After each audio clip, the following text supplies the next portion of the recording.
We're going to move on to codes of ethics and other institutional documents related to codes of ethics. And I'm going to start the presentation. This is Miriam Springle, and I am the Florida Connecting to Collections Program Manager. And we're going to talk, I'm going to start off with codes of ethics and then be followed by Bert Altman, who will talk about the libraries and archives point of view. Again, and Anne has talked a lot about this, that the code of ethics and the collections policy need to be reviewed against each other. As you align your collections policy, make sure that you are looking at and thinking about your mission statement, the vision and value statements that you may have written, your strategic plan, the code of ethics, and I'll talk some more about the code of ethics, and I'll give you some examples where policies sometimes don't end up lining up quite right. Obviously, your collections policy against a collections plan, which would be the document in which you state the kinds of objects that you are hoping to get in the future, and then your disaster prep, your disaster emergency management plan, facilities use and facility rental documents that you have, or policies, earned income related policies, as well as contributed income and fundraising related policies. And then there may be some others in your own institution that you want to check and review your collections policy against. Now, before we turn our attention to codes of ethics, a code of ethics is a document that is different from your collections policy and that deals with a lot more having to do with your institution than simply collections issues. But what I'm going to focus on today is how a code of ethics relates to collections issues. But before I talk about museum code of ethics, I just want to give a little bit of background about codes of ethics in general. A code of ethics is based on rights and obligations, and this is critically important. In other words, in your code of ethics, you are also describing the obligation that you as an institution have, as well as the rights that you as an institution might have or that individuals in the institution might have. And you're going to be talking as you develop a code of ethics about shared values and what those shared values are. It's very important to remember that a code of ethics is a standard that is higher than the law. A code of ethics presumes that you will follow local, national, and international laws related to your collections, related to your institution. And the reason we have codes of ethics that are this higher standard is that museums, libraries, and archives are fundamentally based on public trust. And to have public trust, you have to demonstrate the ways in which you are going to maintain that trust. And a code of ethics is one of the ways in which you do that. It demonstrates to your peers and to your public how you as an organization will hold yourself accountable, and what it is that you are going to hold yourself accountable for to both the general public and specific particular interest groups that you might work with, as well as to your peers. Another thing to remember is that codes of ethics change over time. I think that in the museum field, some of the examples that are obvious to us is that it used to be appropriate to simply appropriate collections from particular groups of people who had less power than others. That today is no longer considered acceptable practice. That's an example of the way in which a code of ethics will change over time, and in which, as you are working on your code of ethics and updating it, you might reconsider parts of your code of ethics. Now, let's look at how to get started in writing a code of ethics. For museums, but for codes of ethics in general, writing a code of ethics is not simply a matter of following a bunch of guidelines. A code of ethics is intended to provide ways to respond to complex and to real-world issues, and to provide you with guidance in responding to those issues. If it was just black and white, it is then a legal issue, and the answer is you're going to follow the law as an institution and as an individual. A code of ethics is about those more nuanced issues. A code of ethics, the writing of a code of ethics, involves study and consideration about different philosophies. There are standards of a field, and you need to be aware of those standards and decide how your institution will respond to those standards. In the process, you're defining fundamental principles, core beliefs, and critical responsibilities of the individuals who work for the institutions, who serve on its board of trustees, or who volunteer, as well as the organization overall. I'm going to now talk more specifically about the Code of Ethics for museums. And let's first look at where do you get started with a museum Code of Ethics. There is, at the American Alliance of Museums, there is a Code of Ethics, which is a Code of Ethics that is meant to inform codes of ethics for all museums. You could adopt the AAM Code of Ethics, but you need to understand that this is a starting point and that it should never become your permanent Code of Ethics. It exists as a tool for you to develop your own Code of Ethics and as general principles for the museum field to incorporate into your own code. The reason the AAM requires that each museum have its own unique and specific code is that every museum's collections are unique and are specific to that particular institution. And so your Code of Ethics needs to reflect that. A Code of Ethics, as I said a moment ago, the principles behind your Code of Ethics will change over time, and so a Code of Ethics is a living document, meaning that it is one that you will both look at on a frequent basis as you are making decisions in your institution, but also meaning that you will improve it and you will update it as needed. There is a new page on the American Alliance of Museums website outlining what you need to include in a museum Code of Ethics and providing you with general principles for a museum Code of Ethics. I've provided the web page here, and Robin will be posting these links in our online community as well. This is a particularly useful document, and a good deal of what I'm going to tell you about Museum Code of Ethics is amplified on those pages. So the Museum Code of Ethics must include this list of items. This is not so much a table of contents as it is here are the issues that your Code of Ethics need to consider. The guiding principles and where you derive them from, what you mean by ethical duties. There needs to be information about the governance of your institution. You need to address conflict of interest. Obviously collections, and I'll talk more about collections in just a moment, but your museum management practices, and of course the assumption is that you will comply with all applicable local, national, and international laws. The forms section is that many organizations have, for example, disclosure forms, and so that you would have a section in your code that would spell out to people what is expected and it's either a form or clear instructions on those sorts of things. And then implementation of the codes of ethics, of a Code of Ethics, include review and approval by a governing authority or a parent organization, as well as how will you train staff, board members, and volunteers on your code, and what you will do if there is a breach of the Code of Ethics. What's the process within your institution if somebody believes somebody else is not living up to that Code of Ethics? So now let's look at more specific requirements. Again, the AAM does not provide a template for a Code of Ethics, and it does not say, here's an example, just change your organization name or make some details. They really are very clear about saying a Code of Ethics must be unique and special to your institution, and you need to develop it with your institution in mind, so that the requirements are broader requirements. They include that the Code of Ethics, as I've said, has to be specific to your museum.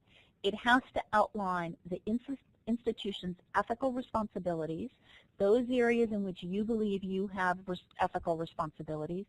It must be consistent with AAM's Code of Ethics. In other words, you can't have an ethical principle in there that goes against the AAM code.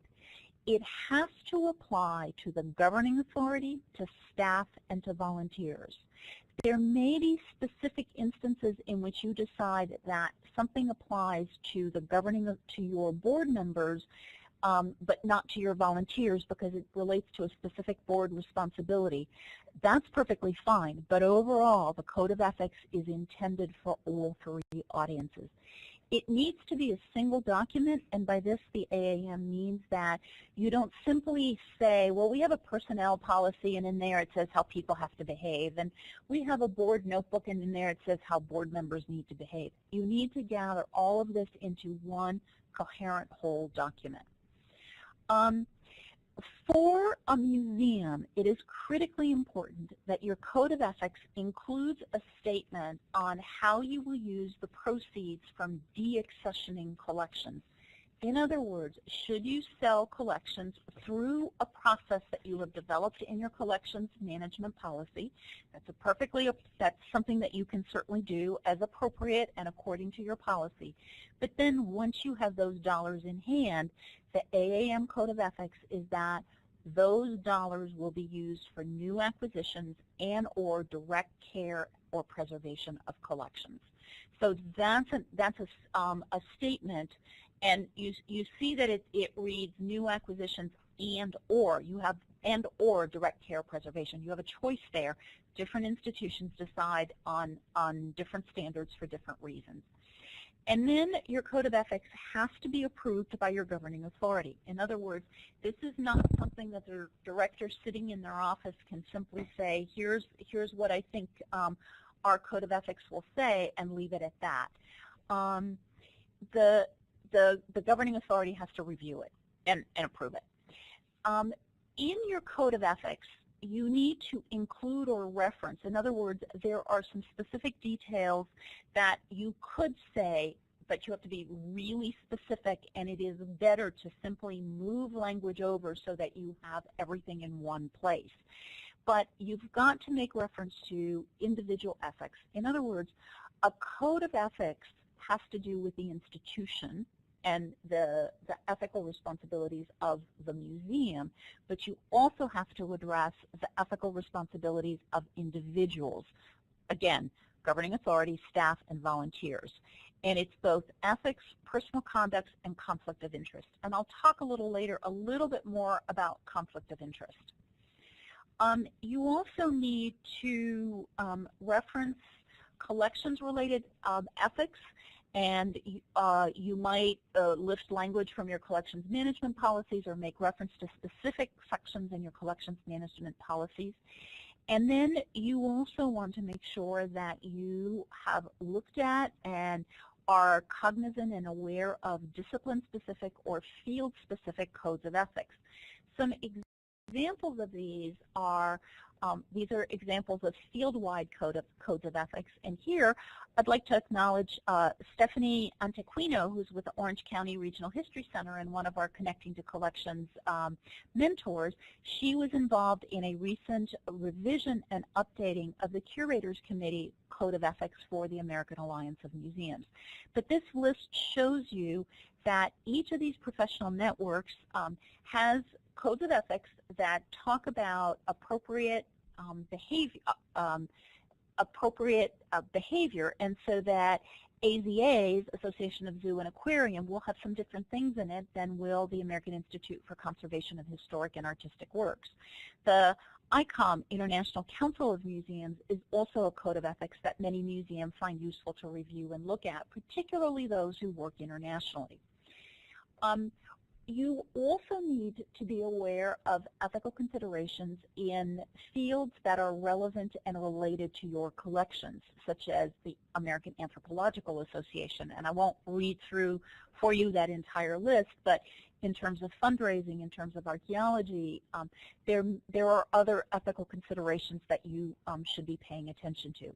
Now I'm going to look at more specifically what you need to, some of the things that you need to be considering as you develop the collections portion of your code of ethics. This is the collections portion of your code of ethics, and in effect, a museum code of ethics is based on the fact that what makes museums unique and different from other organizations that hold objects or own objects is that the ownership, care, and use of objects or specimens or living collections represent the world's natural and cultural commonwealth, and that you are holding those objects in perpetuity. Again, you might have a deaccession policy that allows you to move objects out of your collections following a prescribed policy, but the idea is that you have taken a responsibility for these objects in perpetuity. This entails the highest public trust and carries the presumption of rightful ownership, permanence, care, documentation, accessibility, and responsible disposal. So your Code of Ethics is going to look at all of those issues. Your Code of Ethics will look at your mission and public trust. A fundamental assumption is that you are promoting the public good. It will look at acquisition, deaccession, care, and preservation, use of proceeds from disposal of deaccessioned objects, access, legal issues, truth in presentation, appraisals, and by that what is generally meant is that museums are not providing appraisals or authentication of works of art. There are some exceptions that are appropriate, but you really need to be clear about what those are for your organization, and that's because those are market issues, and museums essentially should not be involved in market issues because they are working on behalf of the public good, not on behalf of financial benefit. For objects that are related to human remains, funerary objects, and sacred objects, the assumption is that you will take particular care with those objects and particular care related to people whose objects those are. Now, I want to talk for a few minutes about alignment of your Code of Ethics with some other documents, and just give you one example that seems to hang up a lot of organizations, and I think if you look at AAM accreditation, will tell you that this is an example in which people's documents don't necessarily align in the way that they would assume that they had aligned. So I'm just going to walk you through a couple of different steps, and then there's a aha moment at the end. That is that different national organizations enforce their codes of ethics differently. ICOM, International Council of Museums, the American Zoological Association, and the Association of Art Museum Directors say that their members must abide by the national organization's code. If you don't, you can get kicked out of the organization, and when that hits the newspapers, believe me, there are a handful of organizations who will tell you that's not a good thing. On the other hand, the American Association for State and Local History and the American Alliance of Museums have codes of ethics, but they are not enforceable. In other words, if you don't follow the Code of Ethics, you can still belong to the organization. The caveat there is that the AAM does accredit some of its members, and they could withdraw accreditation. That remains a possibility. Now, another point is that these different national organizations have different standards for how you use the money that you might get when you deaccession a collection. For the American Alliance of Museums, the language is acquisition or direct care of collections. For the American Association for State and Local History, it's acquisition or preservation of collections. While for the Association of Art Museum Directors, it's for acquisition of works of art. And you notice that they do not talk about direct care or preservation of collections. So these are different standards. Now, okay, you're going to make your choice based on where you fit most readily, right? And end of the discussion? Not quite yet. There's another issue that museums have to look at as well, and that has to do with capitalization of collections. Capitalization of collections is what you do when you assign a cash value to your collection and you include that cash value on your museum's financial statements. For those of you who have collections worth, and you know what your collections are worth roughly because you do insurance, but there's a difference between insurance value and a value that goes on your financial statement. So let's say you're an organization with collections valued at $100,000 or $100 million. If you put that number on your balance sheet, it definitely affects your financial statements, but more importantly, it means that those collections are then an asset of your institution. Should you go broke or should you go bankrupt, then a creditor can have access to those collections.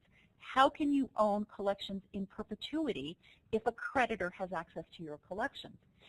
So The American Alliance of Museums and other museum organizations worked really hard with the Financial Accounting Standards Board, FASB, so that the standards have been changed and you are no longer required to capitalize your collections. You are no longer required to put them on your financial statements.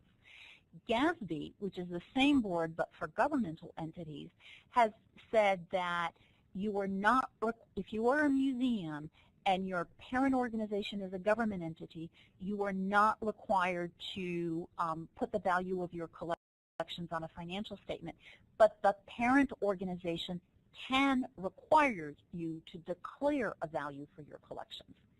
Now, if we go back to deaccessioning, the hook here is that under FASB and GASB, if you choose not to capitalize your collections, then they say that the proceeds from deaccessioning may only be used to acquire other collections. So this is just an example where many museums have chosen not to capitalize their collections, but their policy and their codes of ethics might say that they can use the proceeds to care for their collections. This is an example where documents don't always align, where your policies don't always align, and you need to look and make sure that they end up aligning. I'm going to give you one more example from codes of ethics that you need to pay particular attention to from a collections point of view. And again, we're judging against the standard that the museum promotes the public trust rather than individual financial gain. Your code of ethics needs to make sure that there is no actual, potential, or perceived conflict, because any of those three can compromise the public trust. So you want to talk about disclosure. You want to talk about gifts and favors. You want to talk about loans, and it's loans of collections, or financial loans for that matter, to board members, employees, and volunteers. You want to talk about confidentiality. And then the one that sometimes surprises people is that you also need to talk about outside employment. What will your museum consider appropriate? How closely aligned can an employee be involved in work? How closely aligned can that work be to the work that they do for your institution? And you want to be very clear about personal buying and selling. In other words, can I be a curator at a historical collection and also deal in whatever the collection, whatever the museum collects? Generally the answer is no, but your code of ethics wants to be, you need your code of ethics to be very clear about that. What about personal collecting? I'm a curator in a particular area, or a registrar, or a collections manager. It's usually because I'm interested in that topic. Can I personally collect? Your institution needs to decide how it will do that, under what circumstances, what kind of disclosure there will need to be. That's all part of your code of ethics. And then, should your museum deaccession museum collections, or should your museum simply be getting rid of old computers and selling them on eBay? Can an employee, a volunteer, or a board member purchase any of those collections? Those are all issues that you should be looking at and thinking about as you develop your code of ethics. And on that note, I think we've already talked about this. What you want is openness and transparency, and again, the alignment of all your organizational documents.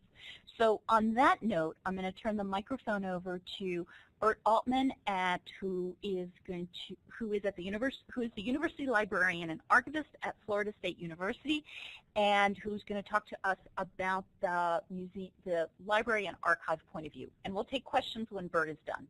Bert, over to you. Okay, thank you, Miriam, for covering that ground. And what I'm going to be talking about with you this afternoon is kind of extending this discussion on the Code of Ethics to other cultural institutions, notably libraries and archives.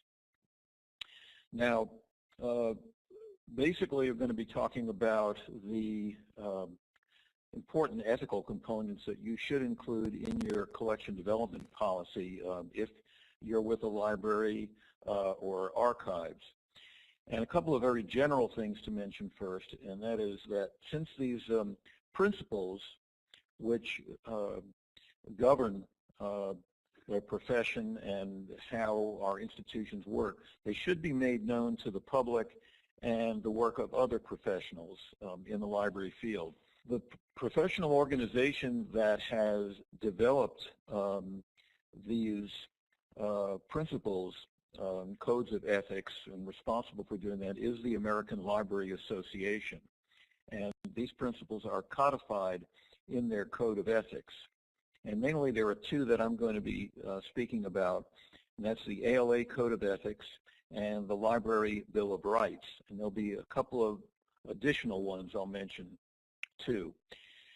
The important thing about the ALA Code of Ethics is it's not totally set in stone. It's really a framework. But for your institution and in terms of integrating it into your collections policy, these are the important points that should be included. Certainly to provide the highest level of service to all users, to stand for all principles of intellectual freedom and try to resist any attempts to censure materials, the importance of protecting each library user's right to privacy and confidentiality, intellectual property rights such as basically copyright that we talked about earlier should be respected, and we should be striving in the library field sort of a balance between the interests of the users and the holders of these rights. And importantly, in our institutions and in the library profession, co-workers and other colleagues should be treated with respect, fairness, and good faith. Other things that are important, part of which Miriam just addressed in terms of museums, is that private interests are not put ahead of those of our users, colleagues, or our other employing institutions.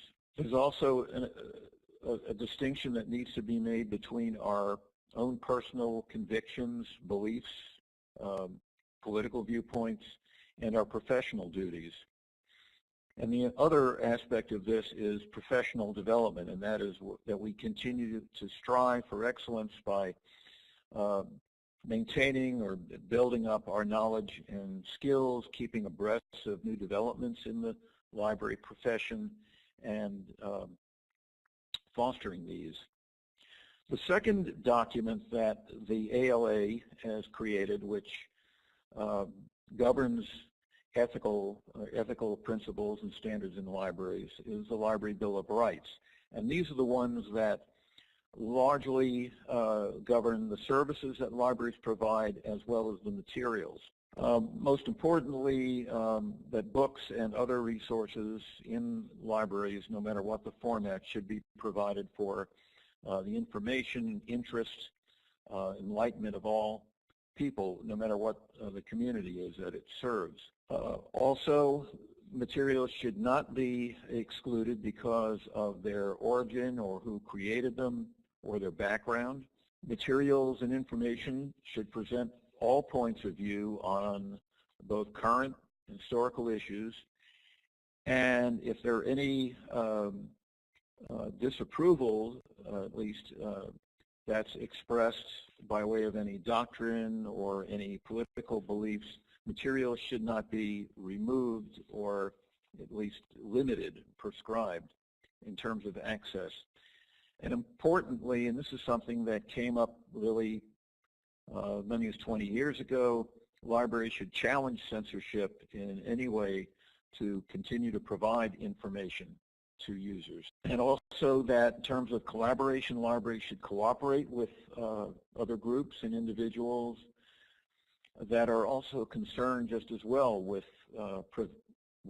blocking free expression and access to ideas. A person's right to use the library shouldn't be denied because of their origin, age, or background, or political views. And the other aspect has to do with facilities, and that is that exhibit spaces, meeting rooms, conference rooms should be accessible to and available to the public on an equal basis, again, regardless of what beliefs or affiliations they may represent. A couple of other things to speak of in terms of ethical principles in libraries, and that's, again, something that is an important thing to be included in your collection policy. And again, you may wish to tailor this to your own individual situation rather than wholesale adopting all of this. But the ALA has an Office for Intellectual Freedom, and intellectual freedom covers all areas such as the First Amendment, censorship, the freedom to read, and academic freedom. I've included a website here, but I'm going to also have this up on the community site so that you'll be able to get access to it. And lastly, privacy is an important principle as well, too. And this Office for Intellectual Freedom and underneath the Office of Government Relations works on issues in privacy on the federal level and the state and local level, because there's a commitment to privacy of the users. And this Office of Government Relations works on all kinds of issues such as USA Patriot Act, computer privacy, computer assistance for law enforcement, and any other surveillance and data retention proposals that have come up. We now take a look at archives, and this again can apply certainly to libraries that may have particular local history collections or special collections or historical societies. There's two basic ethical principles that govern the use of archival materials, and they've been developed by the parent organization for archivists, which is Society of American Archivists, or SAA. One is the core value of archivists and the Code of Ethics. Both of these help to guide archivists and those who work with them, essentially really shaping what archivists do and their professional practices. There's a number of core values that archivists share, and these are important things that need to get worked into your policy. Primarily, and this is really what many archivists are just fanatics about, and that's access. The goal is to provide the widest possible access with the minimum if possible of any kind of access restrictions. And some of these restrictions may come from personal privacy like confidentiality or donors. Accountability.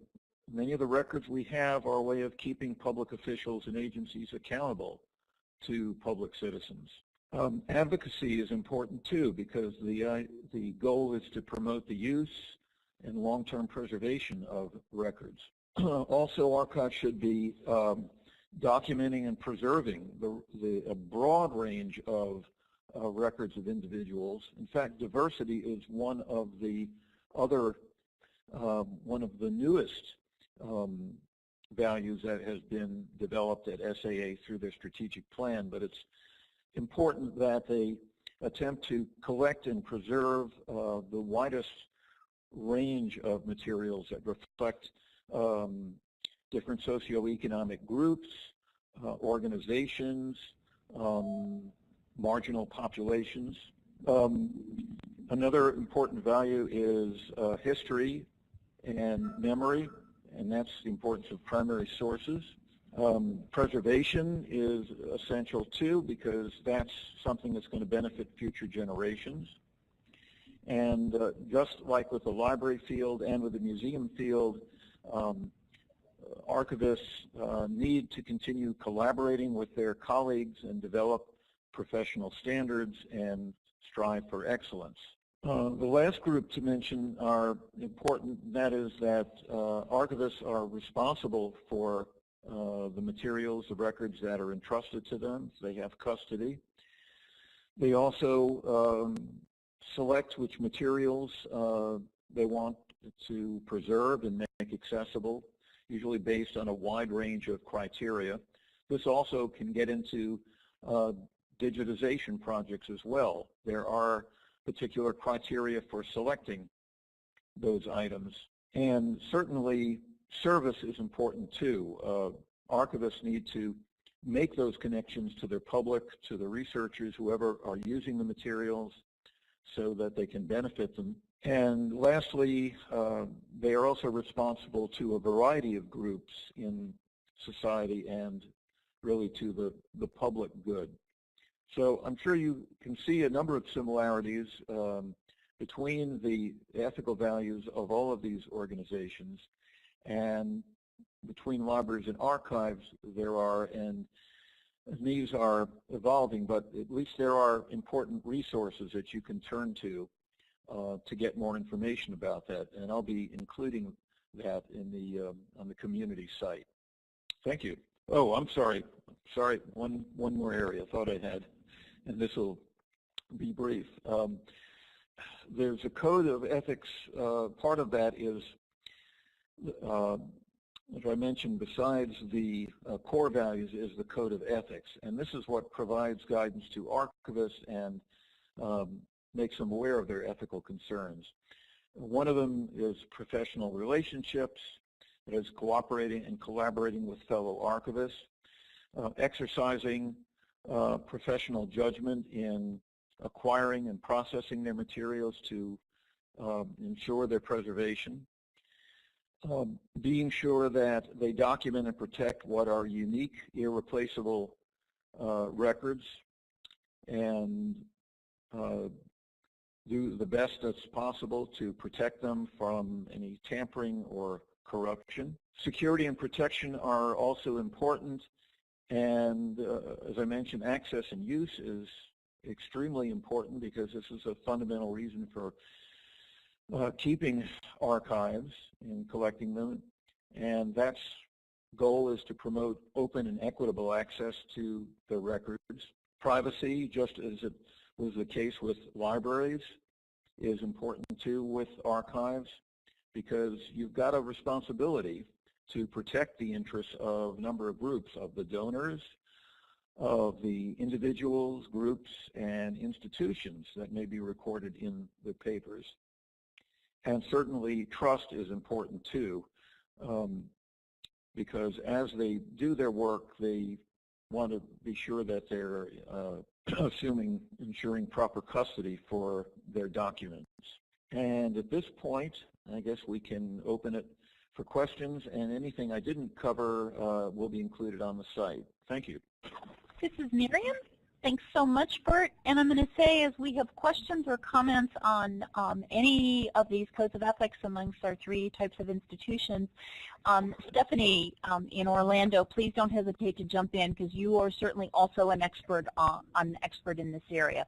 So let me just, I'm looking around the room here. I'm looking to all of you. Are there questions or comments here? I'm turning on a mic here in South Florida at the Atatiki. There's a question.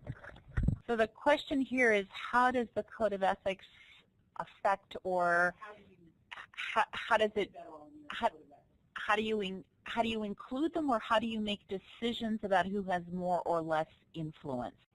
And I think I'm going to answer that by saying that the Code of Ethics does not outline responsibilities of board members versus responsibilities of volunteers, which I think is what's embedded in the question that you're asking. Okay, the question, for those who may not have heard it, is that a volunteer may have a different interest in what the museum collects than a board member. This is where your collections policy becomes so important, because the policy is a board-approved document. So in many ways, I think what I'm saying is that it is not a board member who has more authority in this area, but it is the board as a whole who has more authority in this area, because the board as a whole is reviewing and approving a policy, and the board as a whole is reviewing and approving the Code of Ethics.